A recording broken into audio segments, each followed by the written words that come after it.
Hello there. Welcome back to the booth here at Pro Tour Hour of Devastation. That's Luis Scott Vargas. I'm Marshall Sutcliffe. We just got deckless for our main match. That is going to be between Thiago Saporito and Ben Rubin. Their players are ready. Let's head down for the feature match area for round number 6.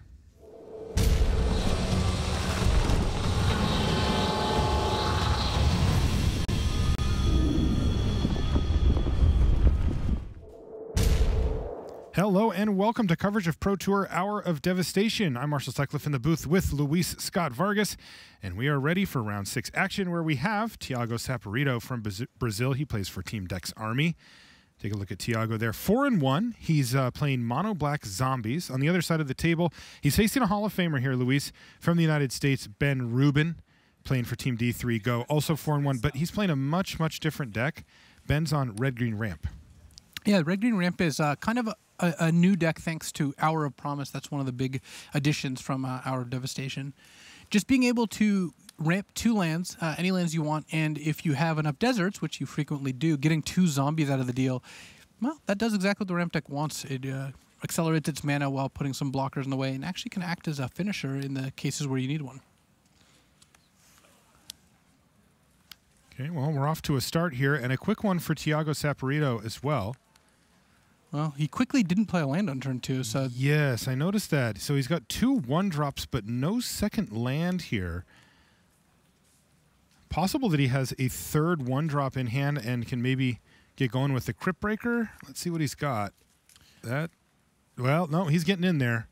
I think he's not going to play anything this turn, Luis. This is pretty bad news there for Thiago. Even though he's able to play a spell on turns 1 and 2, he is now roadblocked on mana while Ben Rubin works his way up the chain, cycling Beneath the Sands there last turn and hitting his 3rd land here. And things looking pretty good for Ben. He's got a Kozilek's Return that can wipe the board here. He's not even in that much of a hurry because even though Zombies is an aggro deck, it doesn't have reach, so it doesn't have direct damage that can really get through very easily, which means that if you stabilize at 4 life, if you can stop their creatures from attacking you, then they don't have a whole lot that can get past that. No, he's definitely not in much of a hurry. This is Ben Rubin, after all. Ben Rubin, known for his deliberate play style. Yeah, he's a thinker. But boy, has it yielded him good results over the years. He is in the Magic Pro Tour Hall of Fame. And he tests with some pretty elite players. Looks like he's decided that another Beneath the Sands. This time he's just going to ramp out a land here. And this is a sign of how little pressure he feels he's under, that he can actually spend his turn ramping with Beneath the Sands instead of killing both of Thiago's creatures. Yeah, at this point, Ben probably not even that sad if Thiago draws a land, which, by the way, he did, as he will be able to wipe the board of whatever Thiago comes up with. Though, if Thiago decides to sit back a little, he could potentially draw a card here. And that can help him hit more land drops. And Thiago's deck doesn't need to hit a ton of land drops to be competitive. It's just giving the ramp deck that much time is not where you want to be. Well, we're still just going to get in anyway.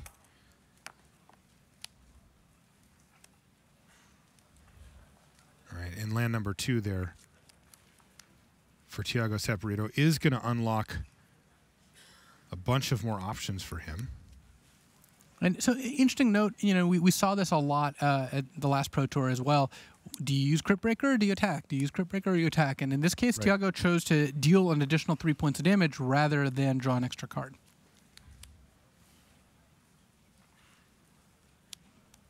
That was an abrade there for Ben Rubin. So good use of mana, and boom, here comes the big stuff. Well, this is one of the 6 ramp mana. payoffs. Oh no, a World Breaker? Oh yeah, he is gonna. I would say break this game wide open, but it's already kind of broken open. He didn't really need a whole lot of help here, and reducing Thiago down to 1 land in play is tough. How about 0? What are your thoughts on 0 lands in play? Well, Ben's going to have more Eldrazi in play than Thiago has lands, which is traditionally not a sign of victory.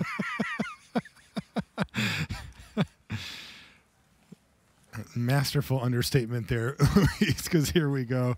I'll hit your other land, and I'll go get another one, thank you. And that's going to be enough for Thiago Saporito. He didn't even see what Ben got off Sanctum of Ugin. No, he didn't. He had plenty enough there. And Ben Rubin just calmly. See Huey in the background. Just yeah, Huey's in the tank. We're going to go check in on one of our side tables as we've already got a couple of games down in the feature match here. We'll be back right after these messages. Play Standard each weekend to win special Standard Showdown prize boosters. Hour of Devastation Standard Showdown events are hosted by local stores each Saturday and Sunday. Find a location to play at magic.wizards.com/Standard Showdown.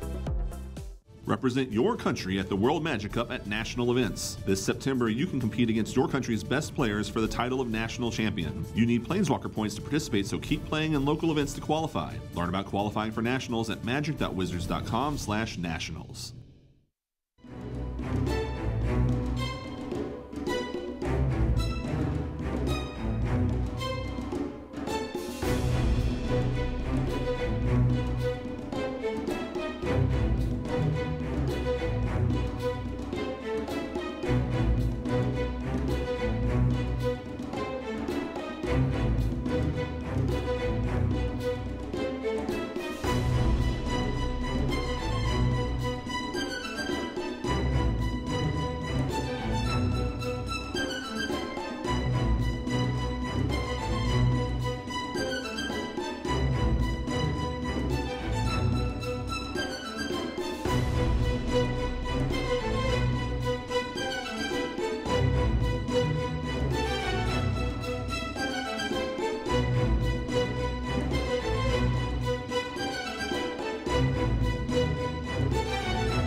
Welcome back to the feature match area here in Kyoto. I'm Marshall Sutcliffe in the booth with Luis Scott Vargas.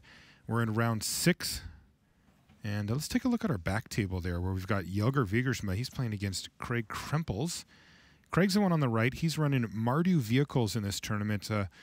Jelger on the other side's on red-green ramp. And given that he tests with Ben Rubin, should we assume that they're on the same deck? looks like it. And also not a whole lot of Gift of Paradise decks running around these days. Yes, that's what those are, sitting on that mountain and on that Hashep Oasis you can see. And it does look like an Hour of Promise was just cast by Jelger, as we see 2 zombies on the battlefield.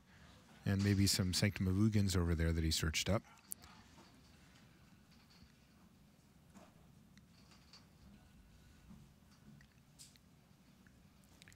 So how does this board state look from Craig Krempel's perspective here? It looks like he's got a 2/2 Knight and Inspector. He's got Heart of Kirin. So Craig is ahead on board. He's going to be able to get in with the Heart of Kirin at the very least. But Jelger has, you know, next turn, presumably a World Breaker, or potentially even an Ulamog on deck. And that can really just shut down Craig's offense. So I would say that Jelger is ahead here, despite taking some hits this turn. Craig's sending in with the team here. He's got a Gideon emblem sitting up there at the top of his board as well, which is going to give all his team +1/+1. And mean a pair of chump blocks here for Jelger Wiegersma, just trying to maintain his life total as much as possible. He still took 7 there, though.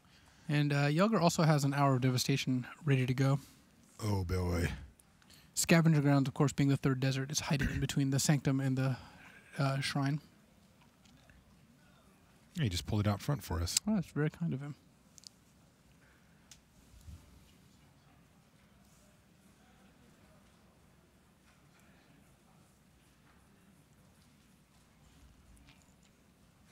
Heart of Kirin does a pretty good job of dodging Hour of Devastation, and Scrapheap Scrounger does a pretty good job of coming back from Hour of Devastation. So, Mardu Vehicles, don't count this deck out yet. It's good against sweepers. It's just a very solid deck. It's got all pretty solid cards in it. So even though this looks like the same deck as months ago, even though it didn't really get any new cards, that doesn't mean that the deck is not a major player in this metagame. Yeah, we have a very large standard pool of cards right now. We do. Lots of room for different types of strategies.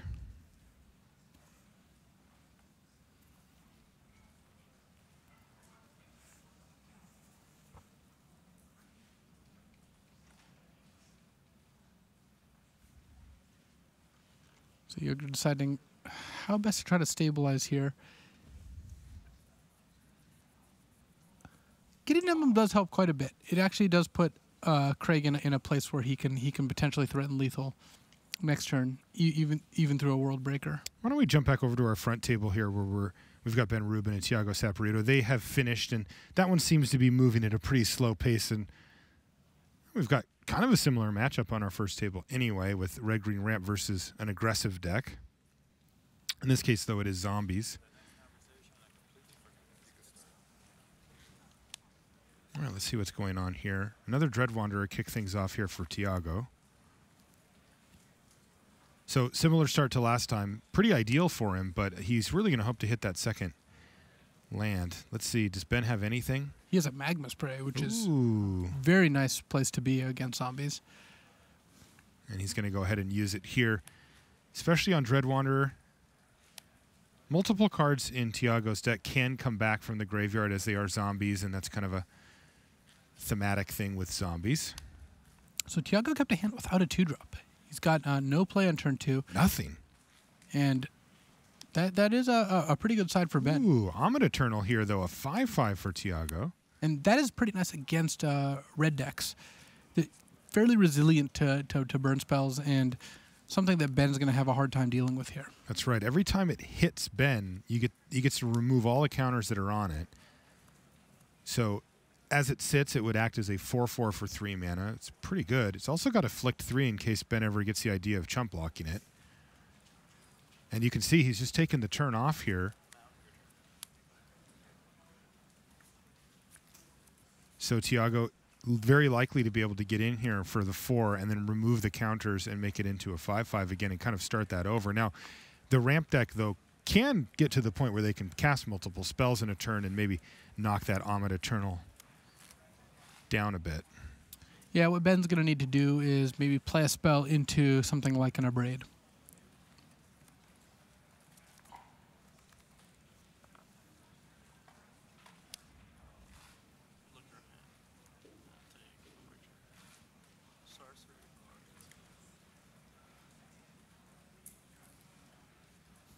Collective Brutality here from Thiago. And he's going to take away a Kozilek's Return. Well, not necessarily the worst place to put it for Ben. When he casts that World Breaker, he's going to get to flash back the return for the full 5 points of damage. That was the only target, right, for the Collective Brutality there? It was. Huh. What Ben really needs to draw is another ramp spell. If he draws something like Hour of Promise, that would be perfect, because as of right now, he's going to do nothing until he casts World Breaker in 2 turns, and that might not be fast enough, especially against Omid Eternal. Yeah, Omid Eternal is going to take big chunks out of his life total, down to 11. And let's see what the follow-up here is. Looks like a Diagraph Colossus here from Saporito, and he's even got the Dread Wanderer to follow that up with as well. So he's going to get himself a zombie token as well. So this is a huge board.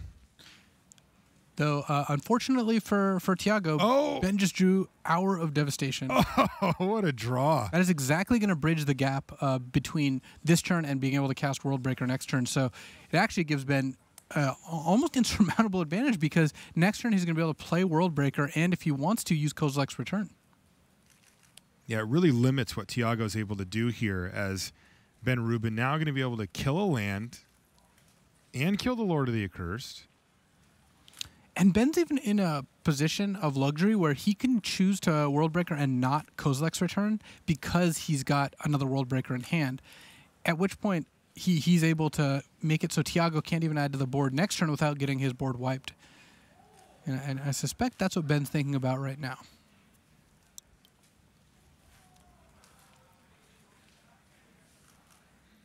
Both of our players on our main table here are 4-1 coming into the round. We're just getting down the stretch here on day 1. Another 2 rounds of Standard await after this.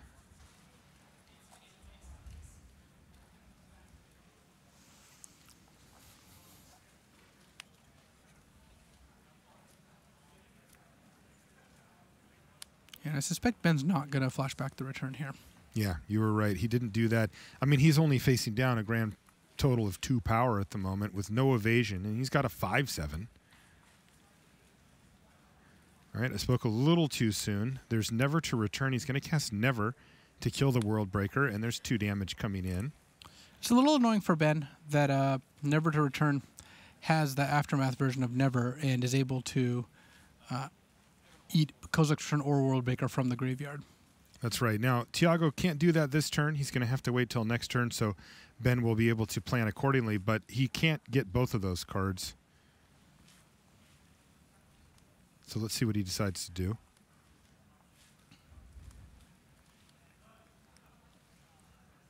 It was probably a foreign Never to Return. I would not be surprised. Yeah.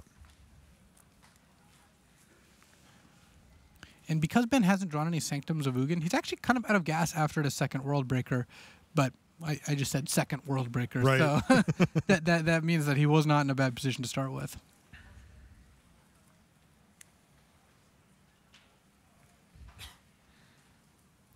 Ben's got a pair of lands in hand here to go with his World Breaker. Decided if he wants to play one of them.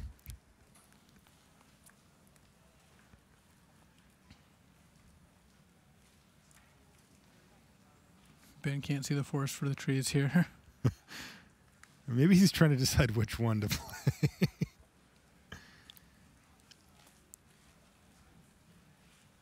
And Thiago is in the unenviable position of not only losing, but knowing he's losing because he knows what Ben's hand is. He knows there's a second World Breaker lurking here.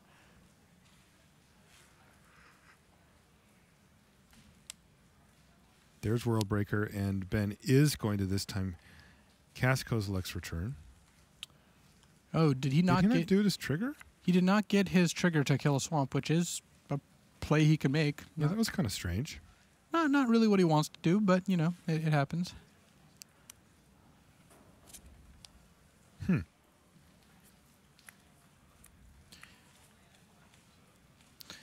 was uncharacteristic.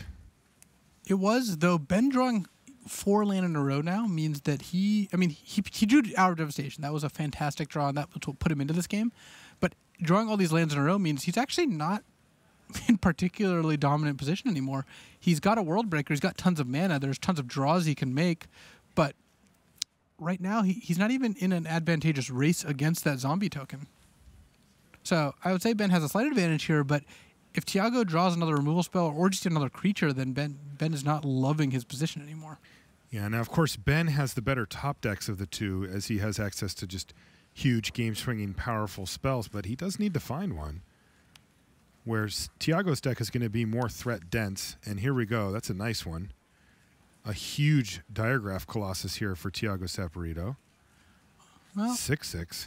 Not quite big enough to get past World Breaker, but conveniently enough doesn't kill the World Breaker either. So Ben is able to continue to bring it back. He just drew another Hour of Devastation, Luis. Well, can't kill the Diagraph Colossus. Another convenient convenient thing about that Colossus, just above. Looks like Ben's interested maybe in just getting rid of the 2 smaller creatures. And given that he's at 9, he really doesn't want to get hit. But that was a free token off of Never to Return and then a Dread Wanderer that came back. So it's not like Ben's getting a huge advantage out of that either. Right. Also, is that an Ifnir Deadlands at the top there for Thiago? It is. Well, and that should allow him to attack with the Diagraph Colossus, right? It can, but Thiago's actually in a position where he doesn't really want to kill the World Breaker. Oh, okay. Because otherwise Ben can just bring it back. And then just start chewing up. I mean, assuming Ben does use the trigger at this point. Right. Okay. World Breaker does have pretty good resilience here, so certainly all is not lost. And Ben has the more powerful top decks, and a ramp deck with this much mana is something frightening to behold. But what do you think about Chandra, Torch of Defiance? It basically gives Ben more chances to draw cards here because he's going to be able to flip the top card of his deck. But that is a good one for Ben because Thiago does not have an immediate way to kill it. The one card. 2, 4, 6, 7, 8, 9. Oh, that Ulamog would have been so good if Ben had 1 more mana. Oh man, it's like the only card in his deck. 2 swamps in hand though for Saporito. And I don't think it's profitable to kill the World Breaker, but 6/6 is actually kind of convenient. He can now just attack. The World Breaker bounces off the Diagraph Colossus and Ben takes 2, but I still like Ben's side of this. Drawing 2 cards a turn here is a pretty big game. And the fact that Thiago didn't add anything to his board here means that Ben is in prime position to take down this game. He just needs to find the right thing.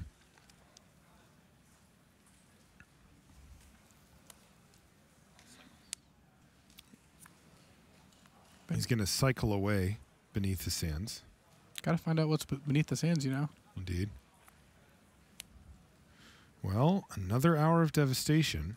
Well, unfortunately for Ben, that will deal 5 damage to his own Chandra. So. That's right. This may not be the card he wants to play right now. Wow, he did play it, though. I don't believe he realizes that is going to happen. Yeah, it does it to each non-bolus planeswalker. I'm actually surprised Thiago hasn't pointed it out. We'll get the judge on it. Yeah, that is something they need to catch. So Yeah. that one is not optional. Right, you can't not do that. But this could have been a pretty big misstep here for Ben Rubin. And it looks like he's remembered now. The judges, of course, will go through their normal process to make sure that everything's on the up and up. But this could be pretty bad news for Ben. Like, now his Chandra's down to just 1 loyalty. That probably precludes an attack here if he wants to try to protect his Chandra. Though it's... Well, maybe I'm wrong. Maybe he's just going to jam anyway. Oh, because Ben had a Braid in hand, I actually like this play a lot more. I think that even though your Chandra's taking 5, being able to finish off the Diagraph Colossus is worth it. Of course, that makes sense. So this worked out nicely for Ben, despite the fact that I don't think he realized Chandra was going to take 5 damage. Nicole Bolas takes no prisoners here. So this board is a lot better for Ben than the previous one. Yeah, I mean, that's a lot of swamps for Thiago, but that's not going to get the job done here. Westvale Abbey is not the worst land in the world. Though, yeah, Thiago, you know, players have not playing all your lands out is consistently a source of punishment, and the fact that Thiago is now 1 mana short of activating Westvale Abbey and bring back Dreadwander is a real thing. Had he played his Swamp last turn, he actually would be able to do both this turn. So yeah, that's a big drawback. That actually does matter. Oh wow, Ulvenwald Hydra, which can then go get any land out of Ben's deck. Whoa, this is where Ben wants to be here, and it's a 10-10, 11-11 in a second. And he can get any land, and as we've seen, that they've got a wide range of utility lands.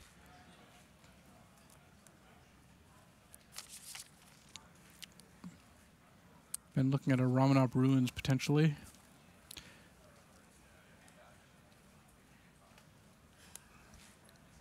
He went for the Scavenger Grounds, it looks like. Yeah, stop that Dreadwander nonsense from occurring. Mm-hmm. There's multiple cards that in Thiago's deck that care about the graveyard.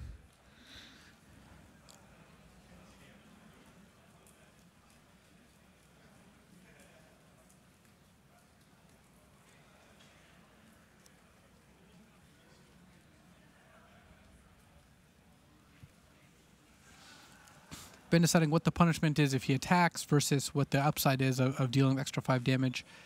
I think Ben's winning by so much if that Hydra lives that not attacking here, while conservative, does give him, I think, more chances to win the game. Because had he attacked and then Thiago draws Never to Return, kills the Hydra, then kills Chandra with Dreadwander, that's so much worse for Ben than getting in 5 points of damage. Right.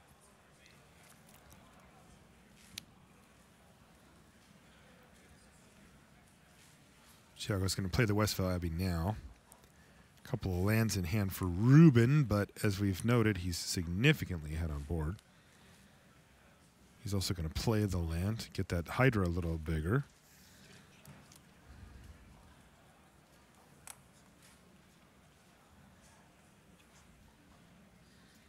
Got a lot of game 3s coming in on the feature match area, by the way. Josh McClain and William Huey Jensen are knotted up at a game apiece, and Jelger Wiegersma and Craig Krempel's also going to a game 3.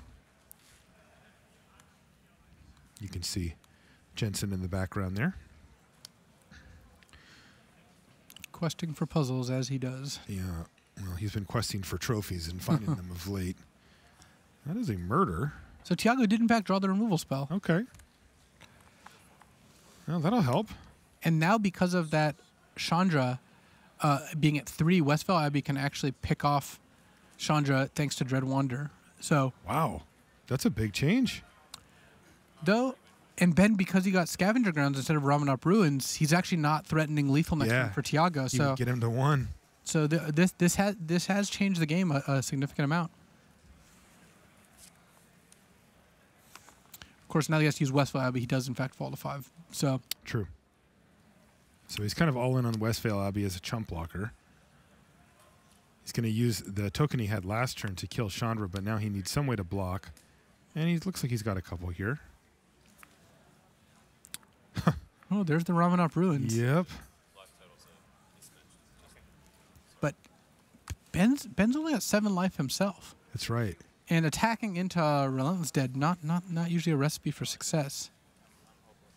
Okay, so 11 should be fine. So it should be 11, 6, 5. 5, 5. Okay, yeah, good.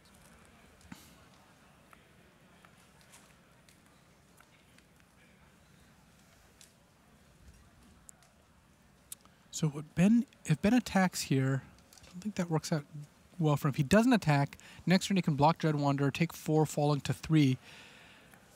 But if Ben plays Ramanop Ruins, then Thiago's kind of barred from using Westvale Abbey because he's then dead to the Scavenger Ground plus the Ruin, dealing 4. Hit you, yeah. Mm-hmm. So it's kind of interesting. Ben also has the incentive to conceal Ramanop Ruins. He's basically deciding now, if he attacks with Worldbreaker, will Thiago make a token to block?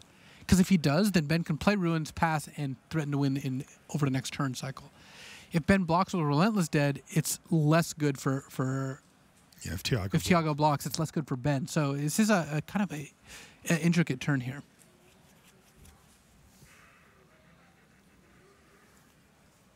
Is Ben just guessing at that point about which Thiago would do, or is he really trying to put himself in his shoes? He's trying to logic through it. What is Thiago most likely to do? Well, he's just going to block. Yep. And Ben says, uh-huh.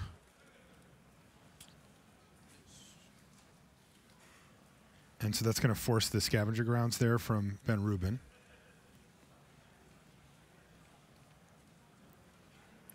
Which takes away Ben's ability to sacrifice 2 deserts, but puts Thiago in a position where he's only got Westvale Abbey and Dread Wanderer plus the 1 token already in play. So now, if Ben plays Ramanop Ruins, Thiago has to wonder if Ben's going to draw another Ruins here. Because if Thiago uses Westvale Abbey, he falls to 4 against Ramanop Ruins. It's very tricky. And Ben's got 2 copies of Ramanop Ruins, so I think Thiago is going to feel confident in using Westvale Abbey here. Yeah, that's exactly what he does.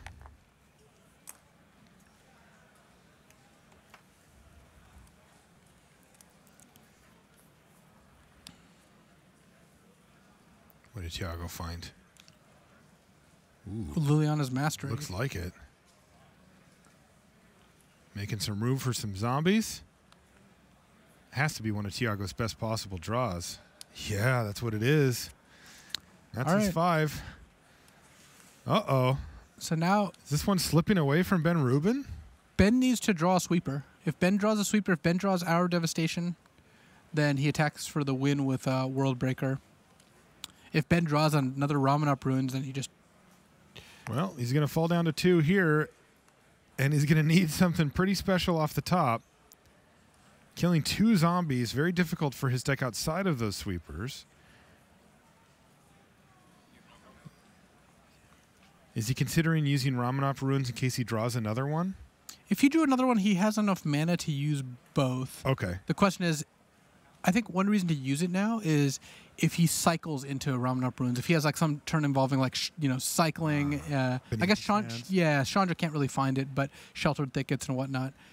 So this is all on Ben. He's got some top decks that win him the game here, but He's got one turn to draw them. All right, well, here it goes. So he can either find a sweeper or another copy of Ramanov Ruins to pick up this win right now.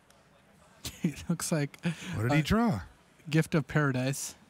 Does that keep him alive? He goes to 5, blocks a zombie, takes 8. So not Negative. not quite. Oh, it looks like he missed then. Boy, Ben Rubin was really looking good at one point this game. Thiago just kind of hung around, and now all of a sudden it looks like he's in position to win.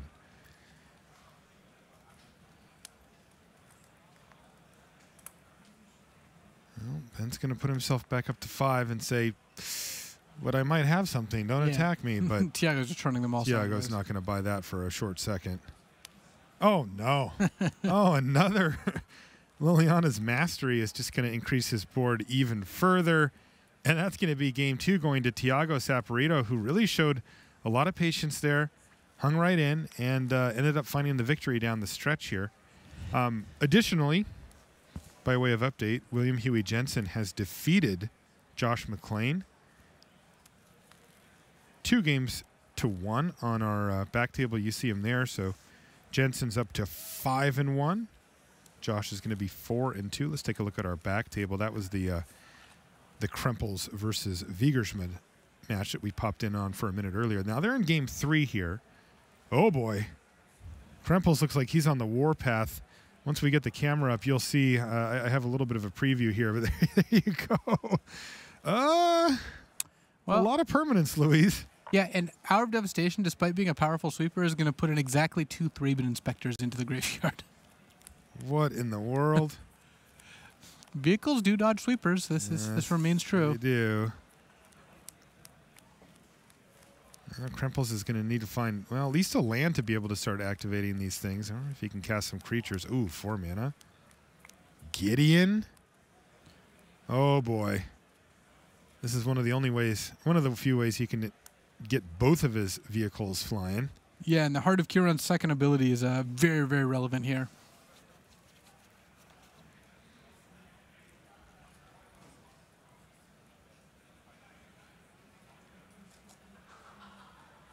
Well, Jelger takes a big hit in the air and is looking to be in bad position. Well, this ramp deck looks like it's well prepared against small creature decks like zombies, like Mono Red, but it's faltering a little on vehicles. This one looks pretty good, though. Here's Worldbreaker to take down the Heart of Kiran. Let's see, 3, 4, 5, block that thing. Yeah. Well, Worldbreaker did stabilize him. That does some work. Another Heart of Kiran in hand, though, for Jelger. A land off the top for Craig. So getting +1s, and then let's say the Aethersphere Harvester gets crewed. Worldbreaker can eat the Harvester, and Jelger falls to 2. That's not great.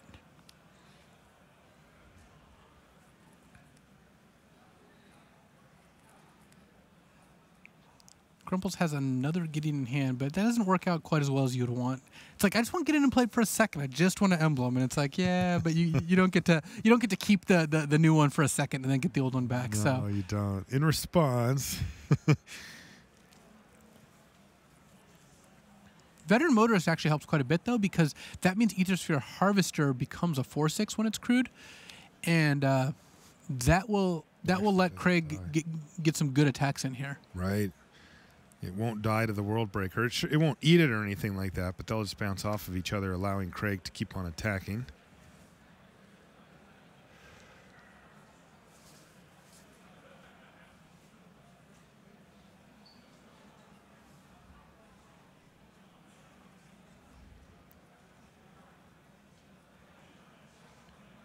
Looks like Thiago's taking a mulligan on our main match for those of you paying attention to the upper right part of your screen, so we'll just stay here for a bit. And here's that big attack from Krempels. So, kind of a forced block here, because if you block the Knight Ally, then you just take lethal, so you just block the biggest creature. You can't kill any of them anyway. And this leaves Jelger on the precipice of being dead here. Yeah, Jelger has fallen woefully behind here. It is 26-3. Is there anything that Wiegersma can do, or is Craig Krempels going to finish this smashing and move up to 5-1 here on day one. Well, Jelger's surveying the scene, but it doesn't look nice for him. Krempels has done a great job of putting out a ton of threats and really overwhelming what Jelger can do. By the way, that is Saporito going to 5 on the main table. Once they're ready, we'll jump back over there.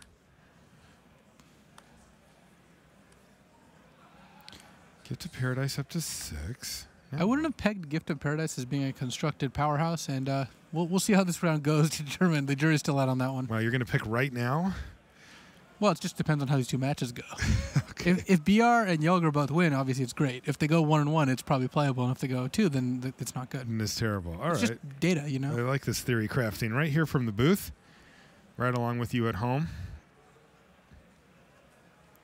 All right, why don't we jump back over to Thiago Saporito versus Ben Rubin? Yeah, I think Jelger's on his last legs there. He might be able to survive a turn or two thanks to Kozlik's return, but I don't think that he's going to have a really good path out of that position. Okay. We will be keeping an eye on that as we go. But in the meantime, we got to see if Thiago can make a 5-card hand work. Certainly a tall order. He's also going to be on the draw here. Scavenger Grounds kicks things off for Ben Rubin. And a good start here for Thiago as well. He's got a Crypt Breaker on turn 1. That's pretty ideal. 2 colorless lands here for Rubin. Yeah, he's got color lands in hand. He's just choosing to conceal that. Okay. He's got it Beneath the Sands. He's going to play next turn. Craig Krempels did, in fact, defeat Jelger Wiegersma 2-1, taking down that match. Yeah, I already said that was going to happen. Yeah.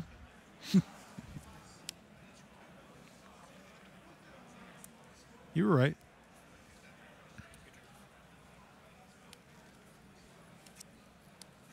Beneath the Sands here for Rubin. Another card I did not have high on my list, so they went pretty deep on this ramp deck. Yeah, the Gatherer searches were broad this time. A lot of teams at the last minute not really knowing what's going on. Uh-oh. Well, Thiago has curved out pretty cleanly here. Ben with the timely Hour of Devastation, though I don't think he has second red. Kozak's return still kills Crypt Breaker plus Zombie. the zombie token. Does it? Oh, it doesn't even kill the zombie token Oh. thanks to Lord of the Accursed here. Right. You know, he still may just want to get rid I of think the he Crypt has to Breaker. kill the Crypt Breaker here. Right. Hour of Devastation would be a nice play this turn, but because Ben doesn't have double red and Thiago's going to get to draw a card off Crypt Breaker, that's going to be a pretty bad spot for Ben to be in. This is still Ben Rubin's end step. He is going to use Ben pointing out that it doesn't in fact kill the zombie token.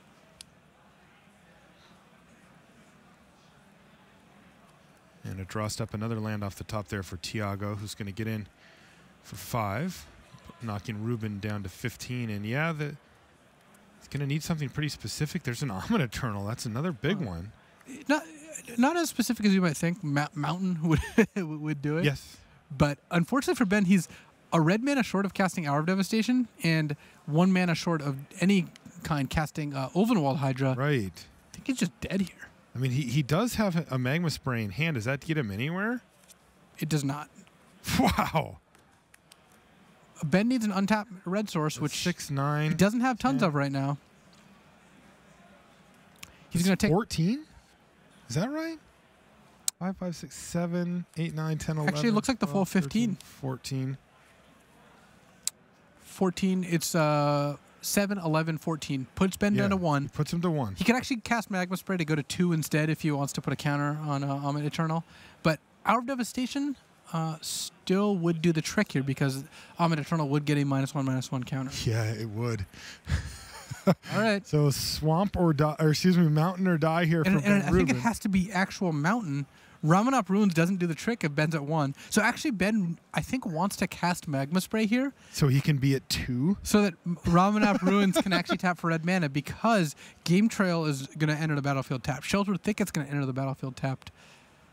I like this play from Ben. I like this too. This is very heads up. Sure. Doesn't really matter what you target. He just wants to get the counter, and Ben says, okay, go to 2, and this gives him a few more outs in his library. He has 4 outs here. Let's see if he can hit. The quick peel, and he drew a land, but it does not produce red mana. Wow. Whew, boy. Thiago Saporito on a mulligan to 5. Mulligan to 5 after being in a very, very bad position in game 2. This is one of those matches that Thiago goes from like, I'm losing the match, I'm losing the match, I'm losing the match, to like, wait, I won the match. How did this happen? And that just happened. Thiago Saporito wins the match, and you saw that little glimpse on his face, and it was exactly what you just described. He knows he stole this. He's like, wow, I think I got away with something here. Yeah, it was a real roller coaster ride because he hit that point that you described, and then the next game he's like, okay, let's get back into this. I got one back, and he's like mulligans to 5 immediately. Hopes immediately dashed, and it still managed to get there. And they still managed to get there. Great stuff from Thiago Saporito. Really shows you the value of sticking with it, not getting discouraged. Just keep on playing, keep on playing, and sometimes you pick up those 5%ers. That is going to do it for round 6 action here from Pro Tour Hour of Devastation. We've got some short messages for you, and we'll be back right after this.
Hello everyone, welcome back. Rich and Maria with you. Maria, where are we then? Let's talk, what should we talk about? Draft Master, Standard Master, how about that? Standard Master, let's talk about it. All right, we've got some players in contention running for Standard Master. Sean McLaren leading the way currently on 75 points. Tied, however, it's a three-way tie with Steve Hatto, who is also on 75. Sebastian Pazzo on 75 as well. Right, so we're looking at the leaderboard as it came in to the Pro Tour there. So Hatto has won 2 of his 3 rounds of Constructed, so has Sean McLaren.